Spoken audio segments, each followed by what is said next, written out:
So hi guys, welcome to my YouTube channel. मैं हूँ Alia and अभी अभी मैंने अपना प्रोफेशनल मेकअप कोर्स स्टार्ट करा है एंड आज है मेरे मेकअप एकेडमी क्लास का day 11।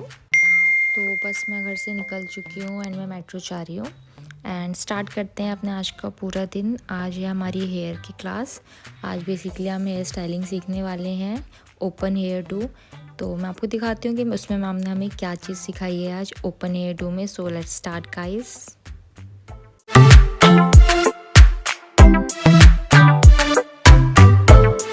So here I am reach my academy and मेरी क्लास स्टार्ट हो गई है। मैम आ गई हैं, सारे बच्चे आ गए हैं, हमने सारा सेटअप स्टार्ट कर लिया है। सबसे पहले मैम ने हमें सिखाया है कि हमें क्रिम्पिंग कैसे करनी है। बेसिकली अभी तक हमारी हेयर की जो भी क्लासेस हुई थी, हमने कर्ल सीखे थे, आइनिंग सीखी थी, ब्लो ड्राई सीखा था, नॉर्मल चीज़ें सिखाई थी। बट आज हमारा बेसिकली पूरा हेयर स्टाइल है hair do, open hair do with puff, कि पफ कैसे बनेगा एंड उसमें हमें ओपन में हेयर डू कैसे करने हैं। तो मैम बस हमें वही सिखाएंगी आज। उसके अंदर हमने एक फ्लावर हेयर स्टाइल सीखा था ओपन में, जो आगे आप वीडियो में देख लेंगे कि उसमें क्या क्या था, कैसे कैसे था। सो बस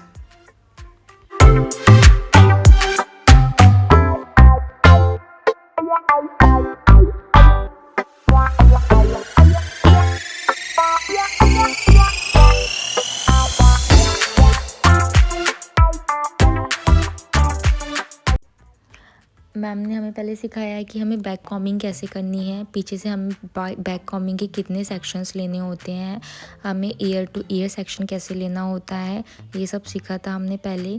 क्रिम्पिंग करी थी हमने, ब्लो ड्राई करा था। बिकॉज़ कोई भी हेयर स्टाइल करने से पहले आपको ये 3 स्टेप करने मैंडेटरी है। क्योंकि जब तक आपकी हेयर स्ट्रेट नहीं होंगे, हेयर स्ट्रेट आपकी ब्लो ड्राई से ही होंगे। तो कोई भी हेयर स्टाइलिंग के लिए आपको पहले ब्लो ड्राई करना है, उसके बाद ईयर टू ईयर सेक्शन लेने हैं आपको। देन उसके बाद अगर आपने पफ बनाना है तो आपको पहले बैक कॉम्बिंग से पफ बनाना पड़ेगा। तो बैक कॉम्बिंग के लिए भी 3 सेक्शंस में हमें बैक कॉम्बिंग करनी पड़ती है। लोग बन लगा के भी करते हैं, बट जो नेचुरल लुक हमें बैक कॉम्बिंग से मिलता है वो पफ से नहीं मिलता। पफ से मोस्टली क्लाइंट को हैवीनेस लगता है, तो बेस्ट है कि आप बैक कॉम्बिंग दें, वो नेचुरल हेयर के अंदर ही डेंसिटी क्रिएट कर देता है। उसके बाद मैम ने हमें बताया था कि जो फ्लावर ओपन हेयर डू था, उसके लिए हमें फ्लावर कैसे क्रिएट करना है। नॉर्मल था, बस आपको पीछे की ब्रेड्स क्रिएट करनी है and breads normal bread create करनी है, पर जैसे आप गुत्त टाइप की चोटी करते हैं वैसे ही।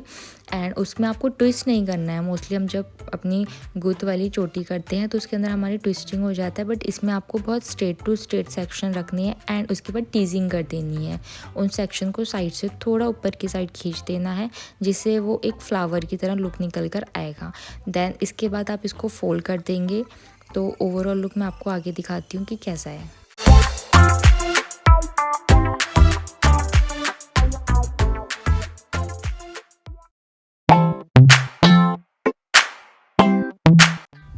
तो ऐसा है ये पूरा ओवरऑल लुक। सेम ऐसे ही पहले पफ बनाया है एंड दोनों सेक्शन से हमने गुत्त वाली चोटी करके उसे टीजिंग करके एक फ्लावर क्रिएट करा है।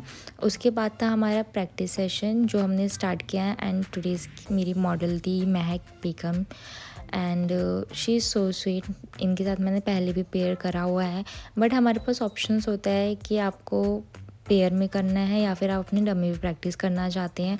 तो मैं हमेशा ओरिजिनल हेयर पे ही प्रैक्टिस करना प्रीफर करती हूँ, क्योंकि आफ्टर ऑल हमें करना तो एंड में क्लाइंट्स के ऊपर ही है और उससे हमें पता लग जाता है कि बाल कितने खींचते हैं, कितना पेन होता है सामने वाले को, हमारा हैंड जोन कैसा है। बिकॉज डमीज़ के ऊपर हमें ये सारी चीज़ें फील नहीं होती हैं, हम उसका ईज़िली कर लेते हैं। इसलिए मैं प्रीफर करती हूँ कि मैं ओरिजिनल हेयर पर ही प्रैक्टिस करूँ क्लास के अंदर, कि जो मेरी मिस्टेक्स हो मैम मुझे करेक्ट करे।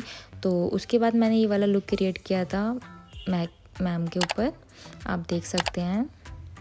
बाद में हमने थोड़ी एसेसरीज़ वगैरह भी लगा दी थी एंड उसके बाद इन्होंने थोड़े से पोजेस एंड दिए थे। उसके बाद हमारा हुआ था लंच ब्रेक। हम सब ने कॉफ़ी एंड लंच एंजॉय किया। उसके बाद सेकंड हाफ में उन्होंने मेरे ऊपर प्रैक्टिस करी थी, जिसका मैं वीडियो रिकॉर्ड नहीं कर पाई, but this was the look जो उन्होंने मेरे ऊपर ट्राई किया था। उसके बाद थोड़ी सी मस्ती वगैरह करके हम निकल गए घर की तरफ। Bye guys.